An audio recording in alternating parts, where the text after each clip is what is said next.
तो hello student, आज एक नया टॉपिक लेकर के आए भाई, जिसका नाम है कार्बन एंड इट्स कंपाउंड। तो चलो स्टार्ट करते हैं। ये है चैप्टर नंबर 4। अगर हम एनसीईआरटी की बात करें तो it is chapter number 4 in NCERT and in Maharashtra SSC board it is chapter number 9। तो सबसे पहली बात यह कि why carbon is so important. Carbon इतना इम्पोर्टेंट क्यों भाई? तो जैसे अभी हम लोग बेसिक हमारी नीड क्या, अगर हम बात करें तो हमारी बेसिक नीड क्या भाई? तो बेसिक नीड हमें बचपन से या फिर मूवीज में हम लोग देखते थे ना कि मूवीज में क्या बताते हैं कि बेसिक नीड क्या है? रोटी, कपड़ा और मकान। जो रोटी, कपड़ा और मकान है, इन तीनों चीजों में अगर हम बात करें रोटी, कपड़ा और मकान। हाँ, रोटी में मतलब यहाँ पे लिटरली रोटी से मतलब नहीं ले रहे, रोटी मतलब उसको भी आप ले सकते हो। रोटी रोटी मतलब फूड। तो जितने भी हमारे फूड आइटम है, जो भी हमारे फूड आइटम है, उन सब में कार्बन पाया जाता है, एलिमेंट्स के फॉर्म में या फिर कंपाउंड के फॉर्म में। कपड़ा कपड़ा की बात करें तो जो हमारे क्लोथ है, ये भी जो है कार्बन, इसमें भी कार्बन पाया जाता है, इनमें भी कार्बन है, क्लोथ में भी कार्बन है। ठीक है। देन मकान, अभी हमारे जो घर की भाई जो ज़रूरतें हैं, जो हम लोग लकड़ी के सामान यूज़ करते हैं, जो चेयर्स हो गया, बेड्स हो गया, इन सब में भी कार्बन पाया जाता है, इन सब में भी कार्बन होता है। ठीक है। इसके अलावा जो हमारी यहाँ पे चौथी ज़रूरत मैं जोड़ूंगा कि मेडिसिन। बिना मेडिसिन के भाई कोई भी है इंसान तो बीमार तो होगा ही नहीं। ऐसा तो नहीं कि भाई बीमार ही नहीं होना, कोई एक्समेंट तो है नहीं कि बीमार नहीं होगा। तो बीमार होगा तो उसके लिए चाहिए मेडिसिन, और मेडिसिन में भी क्या रहेगा? कार्बन। तो कार्बन इसलिए जरूरी है, कार्बन चैप्टर के बारे में इसलिए पढ़ना जरूरी है कि जो भी रोटी, कपड़ा, मकान, मेडिसिन, जो भी दवा है, सब में कार्बन प्रेजेंट होता है, इसलिए कार्बन जरूरी है। इसके अलावा जो भी हमारा ह्यूमन बॉडी है, एनिमल्स है या फिर प्लांट है, सब में all living structure are carbon based, सब में कार्बन पाया जाता है। जो हमारे बायोमोलिक्यूल्स है ना, एक चैप्टर है बायोमोलिक्यूल्स करके, वो 12th में एक चैप्टर है बायोमोलिक्यूल्स करके। तो बायोमोलिक्यूल्स में जो भी मॉलिक्यूल्स है, बायोमोलिक्यूल मतलब मॉलिक्यूल्स ऑफ लाइफ, तो मॉलिक्यूल्स ऑफ लाइफ में कार्बन प्रेजेंट होता है। अब कार्बन का अगर हम ये तो इतना इंपॉर्टेंट है, बट ये कितना परसेंट प्रेजेंट है ये देखें। तो जो अर्थ की क्रस्ट है, अर्थ क्रस्ट में कार्बन का जो परसेंटेज है वो 0.02%, और जो एटमॉस्फेयर है उसमें 0.03%। अर्थ क्रस्ट में ये मिनरल्स के फॉर्म में पाया जाता है, जैसे कार्बोनेट हो गया, और जो एटमॉस्फेयर उसमें कार्बन डाइऑक्साइड के फॉर्म में पाया जाता है। इसका परसेंटेज कम है लेकिन इसका इंपॉर्टेंस बहुत ही ज्यादा है। तो ये हो गया भाई इसके बारे में। अभी कार्बन के बारे में थोड़ा देखते कि कार्बन है क्या। हाँ, तो कार्बन का एटॉमिक नंबर अभी पता होगा आप सबको, कार्बन का एटॉमिक नंबर है 6। तो इसका इलेक्ट्रॉनिक कन्फिगरेशन क्या है? तो इट इज 2,4। ये इसका इलेक्ट्रॉनिक कन्फिगरेशन है 2,4। अब 2,4 में हमें पता ये इसकी वैलेंस शेल के इलेक्ट्रॉन है, और इसी को हम बोलते हैं this are known as valence electron. अगर हम इसको मान लीजिए कार्बन का, फॉर एग्जांपल ये कार्बन का न्यूक्लियस है, इसको मैं कार्बन बोल रहा हूँ, कार्बन इसको सी लिख देता है, कार्बन का न्यूक्लियस। तो इसके फर्स्ट शेल में हमारे पास है 1 और 2 इलेक्ट्रॉन, और इसके पास सेकंड शेल है, ये सेकंड शेल इसकी लास्ट शेल है, और सर्कल थोड़ा सा आप एडजस्ट कर लीजिए भाई। तो इसमें 1, 2, 3 और 4, ये 4 वैलेंस इलेक्ट्रॉन है। तो कार्बन की वैलेंसी की बात करें तो वैलेंसी का कॉन्सेप्ट ऐसा कि अगर हमारे पास लास्ट शेल में 1, 2, 3, 4, अगर लास्ट शेल में यहाँ पे अगर बात करेंगे, आगे भी ये डिटेल में आएगा, अभी थोड़ा सा आया है तो बता देगा। लास्ट शेल में 1, 2, 3 और 4 इतने इलेक्ट्रॉन है, मतलब इतने वैलेंस इलेक्ट्रॉन है, तो वैलेंसी भी इतनी होगी। वैलेंसी भी आपकी क्या हो जाएगी रिस्पेक्टिवली? वैलेंसी भी हो जाएगी 1, 2, 3 और 4। अगर 1 वैलेंस इलेक्ट्रॉन तो वैलेंसी 1, 2 वैलेंस इलेक्ट्रॉन है तो वैलेंसी 2, 3 वैलेंस इलेक्ट्रॉन है तो वैलेंसी 3, 4 वैलेंस इलेक्ट्रॉन है तो वैलेंसी 4। और अगर इससे ज्यादा हो जाए तो फिर मान लो कि अगर लास्ट शेल में we have in last shell हमारे पास 5, 6, तो अगर लास्ट शेल में 5, 6, 7 और 8 वैलेंस इलेक्ट्रॉन है तो वैलेंसी हो जाएगी 8 minus valence electron. 8 minus valence electron, अगर देखिए जैसे 5 वाला है तो 5 में 8 माइनस 5, इसकी वैलेंसी हो जाएगी 3। 8 माइनस 6 वैलेंसी हो जाएगी 2। 8 माइनस 7 वैलेंसी हो जाएगी 1। 8 माइनस 8 0। इसलिए जो नोबल गैस है उसमें 8 इलेक्ट्रॉन होते हैं तो उनकी वैलेंसी 0 होती है। तो इस तरह से हम वैलेंसी निकालते हैं। तो बेसिकली यहाँ पे कार्बन की बात करें तो कार्बन की वैलेंसी क्या है? 4। कार्बन की वैलेंसी 4 है, और इसको अपना ऑक्टेट पूरा करने के लिए, या तो ऑक्टेट अगर इसको पूरा करना है तो 4 इलेक्ट्रॉन चाहिए, और अगर डुप्लेट अगर इसको पूरा कंप्लीट करना तो 4 इलेक्ट्रॉन ये लूज कर दे। तो उसी की बेसिस पे इसमें बॉन्डिंग होती है। तो बॉन्डिंग इन कार्बन की बात करें तो कार्बन किस तरह का बॉन्ड बनाएगा, आयनिक बॉन्ड बनाएगा या फिर कोवैलेंट बॉन्ड बनाएगा, इसके बारे में देखते हैं।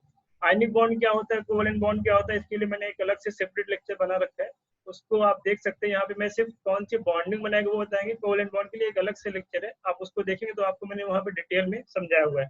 तो बॉन्डिंग इन कार्बन में बात करते हैं। तो कार्बन के पास अभी देखिए, कार्बन का अगर हम बात करें तो कार्बन का एटॉमिक नंबर 6 है और इसके पास कितने इलेक्ट्रॉन है, वैलेंस इलेक्ट्रॉन 4। तो अभी कार्बन के पास दो पॉसिबिलिटी पहले देखते हैं, कार्बन क्या करे, या तो 4 इलेक्ट्रॉन किसी से ले ले, कहीं से भी ये 4 इलेक्ट्रॉन जुगाड़ लगा ले 4 इलेक्ट्रॉन का। तो अगर 4 इलेक्ट्रॉन का जुगाड़ लगा लेगा भाई, तो इसके पास हो जाएगा C4-। तो पहले इसके पास कितने इलेक्ट्रॉन थे, अगर इसका एटॉमिक नंबर 6 है तो हमें पता है इसके पास 6 प्रोटॉन है और 6 इलेक्ट्रॉन है। लेकिन अब जैसे इसके पास 4 इलेक्ट्रॉन ले लिया इसने किसी से एक्स्ट्रा, तो इसके पास प्रोटॉन तो 6 ही है, लेकिन इलेक्ट्रॉन हो गए 10 इलेक्ट्रॉन हो गए। तो ये वाला पहली पॉसिबिलिटी जो थी 4 इलेक्ट्रॉन लेने की, तो वो होगा या नहीं होगा, ये इस पर डिपेंड करता है कि अगर ये स्टेबल है या नहीं।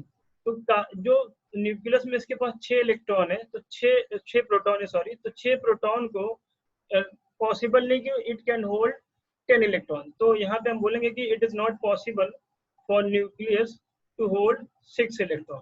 इट इज नॉट पॉसिबल, मैं टाइप कर दूं अगर आप चाहें तो, it is not possible, it is not possible for nucleus to hold 6 electron. Nucleus is a carbon, that is not possible for the nucleus of carbon, for the nucleus of carbon to hold ये carbon to hold 10 electron. 10 electron hold करना उसके लिए possible नहीं है, वो unstable होगा। तो ये पहली जो पॉसिबिलिटी थी ये तो नहीं हो सकती। जो 4 इलेक्ट्रॉन ये कहीं से ले लेता और 4 इलेक्ट्रॉन लेकर के ये क्या करता, अपना ऑक्टेट पूरा कर लेता। दूसरी पॉसिबिलिटी ये थी इसके पास कि ये क्या करे, जो वैलेंस शेल इसकी है, इसमें जो 4 इलेक्ट्रॉन, ये किसी को 4 इलेक्ट्रॉन दे दे। अगर 4 इलेक्ट्रॉन दे देगा तो इसके पास सिर्फ एक ही शेल बचेगी और एक शेल में 2 इलेक्ट्रॉन स्टेबल होता है। और यह हीलियम का जो डुप्लेट रूल होता है वो डुप्लेट को फॉलो करेगा, डुप्लेट बन जाएगा तो स्टेबल हो जाएगा। तो देखते कि अब ये पॉसिबल है कि नहीं। अभी कार्बन क्या करे, 4 इलेक्ट्रॉन लूज कर दे, जब ये 4 इलेक्ट्रॉन लूज कर देगा तो ये बन जाएगा C4+। अब ये पॉसिबल है या नहीं, पहले ये देखते। तो पॉसिबल है या नहीं, तो अभी कार्बन के जैसे हम कार्बन में से इलेक्ट्रॉन निकाल रहे हैं, तो एक इलेक्ट्रॉन निकालने के लिए जो एनर्जी लगती है उसको हम बोलते हैं आयोनाइजेशन एनर्जी, या फिर बोलते हैं आयोनाइजेशन एंथैल्पी। मतलब बेसिकली आयोनाइज करने के लिए जो एनर्जी लग रही है उसको हम आयोनाइजेशन एनर्जी या फिर आयोनाइजेशन एंथैल्पी बोलते हैं। एक इलेक्ट्रॉन निकालने के लिए जो एनर्जी लगेगी उसको हम बोलते हैं IE1। ठीक है, इसी तरह दूसरा इलेक्ट्रॉन जब निकालेंगे तो उसको हम बोलेंगे IE2, फिर तीसरा जब निकालेंगे तो IE3, फिर चौथा निकालेंगे तो आयोनाइजेशन एनर्जी 4। इस तरह से हम बोलते हैं। ठीक है, आयोनाइजेशन एनर्जी 4। अब यहाँ पे प्रॉब्लम ये है कि जब आयोनाइजेशन एनर्जी, जब एक इलेक्ट्रॉन निकाला तो ये बन जाएगा कार्बन, इसको मैं दूसरे कलर से लिखूँ, तो ये बन जाएगा कार्बन यहाँ पे पहले में, तो ये बन जाएगा C+। ठीक है, फिर जब ये C+ से दूसरा इलेक्ट्रॉन निकालेंगे, या C+ से यहाँ से दूसरा इलेक्ट्रॉन निकालेंगे, फिर इसी तरह ये बन जाएगा C2+, फिर C2+ से एक इलेक्ट्रॉन निकालेंगे तो ये बन जाएगा दिस विल बी C3+। इसी तरह ये 2+ से निकालने के बाद फिर C3+ से निकालेंगे तो ये बन जाएगा C4+। अब हर बार क्या है कि इलेक्ट्रॉन निकालने के लिए एनर्जी और ज्यादा लगानी पड़ेगी। जैसे मतलब IE4 है वो और ज्यादा होता है, किससे, IE4 IE3 से, और IE3 जो है वो IE2 से। हर बार का जो है, ये एक्चुअली हमारे सिलेबस में नहीं है बट थोड़ा सा यहाँ पे ये पॉइंट है तो मैं बता दे रहा हूँ। और IE2 जो है वो IE1 से ज्यादा होता है। तो हर बार इलेक्ट्रॉन निकालने के लिए एक्स्ट्रा एनर्जी की जरूरत पड़ेगी। तो यहाँ पे ये वाली भी जो चीजें पॉसिबल नहीं है, क्योंकि बॉन्ड बना रहे हैं हम स्टेबिलिटी के लिए, और स्टेबिलिटी के चक्कर में हमें जो है और ज्यादा एनर्जी वेस्ट हो जा रही है। तो ये भी पॉसिबिलिटी नहीं है। तो मतलब ये कार्बन जो है ना तो इलेक्ट्रॉन ले सकता है ना तो दे सकता है, ना 4 इलेक्ट्रॉन ले सकता है ना 4 इलेक्ट्रॉन दे सकता है। और इलेक्ट्रॉन ले करके और दो ही करके, मतलब बेसिकली इलेक्ट्रॉन के एक्सचेंज से जो बॉन्ड बनता है उसको हम क्या बोलते हैं, आयनिक बॉन्ड। तो आयनिक बॉन्ड जो है इसमें पॉसिबल नहीं है। It can not form ionic bond. Ionic bond तो भाई नहीं बना सकता है, आयनिक बॉन्ड के चांसेस इसके पास नहीं है। तो अभी चांसेस क्या है, तो क्या चांसेस है वो देखते हैं। तो चांसेस ये थे कि कार्बन के पास 4 इलेक्ट्रॉन था। ठीक है, तो ये 6 एटॉमिक नंबर इसका, कार्बन का एटॉमिक नंबर 6 है, तो इसके पास 2,4 4 इलेक्ट्रॉन है, 4 वैलेंस इलेक्ट्रॉन है। तो ये अभी दूसरा पॉसिबिलिटी है कि शेयर करे, 4 वैलेंस इलेक्ट्रॉन शेयर करके बॉन्ड बनाए। तो शेयरिंग से जो बॉन्ड बनता है तो शेयरिंग से जो बॉन्ड बनेगा तो उसको हम क्या बोलते हैं, कोवैलेंट बॉन्ड। जैसे मैंने बताया आपको कि कोवैलेंट बॉन्ड के लिए एक अलग से लेक्चर आपको सजेशन बटन में ऊपर दिख रहा होगा, सजेशन बटन में कोवैलेंट बॉन्ड, तो आप कोवैलेंट बॉन्ड वाले टॉपिक पे जाइए, तो वहाँ पे आपको कोवैलेंट बॉन्ड मैंने डिटेल में एक्सप्लेन किया, तो वहाँ पे आप देख सकते हैं। जैसे कार्बन ये बनाता है CH4, मैं भी आप आई होप कि पहले आप वहाँ पे पढ़ के कोवैलेंट बॉन्ड, तब आप यहाँ पे कुछ चीजें समझ में आएगी। जैसे CH4, तो CH4 की अगर हम बात करें तो ये CH4 इस तरह से CH H और H और H, ठीक है। तो ये मैंने इसको एक्सप्लेन किया है डिटेल में, इसके पार्ट 2 में, तो पार्ट 2 को आप देखिए तब यहाँ पे समझ में आएगा। और कुछ मैं कोवैलेंट कंपाउंड की प्रॉपर्टीज बता देता हूँ। कोवैलेंट कंपाउंड की क्या क्या प्रॉपर्टीज होती है। कोवैलेंट बॉन्ड की प्रॉपर्टीज की अगर हम बात करें, तो प्रॉपर्टीज ऑफ कार्बन कंपाउंड के बारे में बात करें, तो प्रॉपर्टीज ऑफ कार्बन कंपाउंड में सबसे पहले ये है कि भाई कार्बन कंपाउंड जो है they are poor conductor of electricity, क्योंकि they are not ionic in nature. Not ionic, they are not ionic in nature, ionic नहीं होते तो कोई आयंस नहीं बनता, और जब आयंस नहीं बनेगा, not ionic in nature, not ionic in nature, तो आयंस नहीं बनता, तो they are non conductor of electricity. Then अभी जो कोवैलेंट बॉन्ड होता है ये वीक बॉन्ड होता है, इसमें वीक ये FOA लिखा है, जो फोर्स ऑफ अट्रैक्शन, FOA का मतलब कि फोर्स ऑफ अट्रैक्शन। तो इनमें जो वीक फोर्स ऑफ अट्रैक्शन होता है, तो वीक फोर्स ऑफ अट्रैक्शन होने की वजह से they are they have low melting point और बॉइलिंग पॉइंट, तो इनका मेल्टिंग पॉइंट और बॉइलिंग पॉइंट बहुत ही लो होता है। तो इस पार्ट 1 में इतना ही।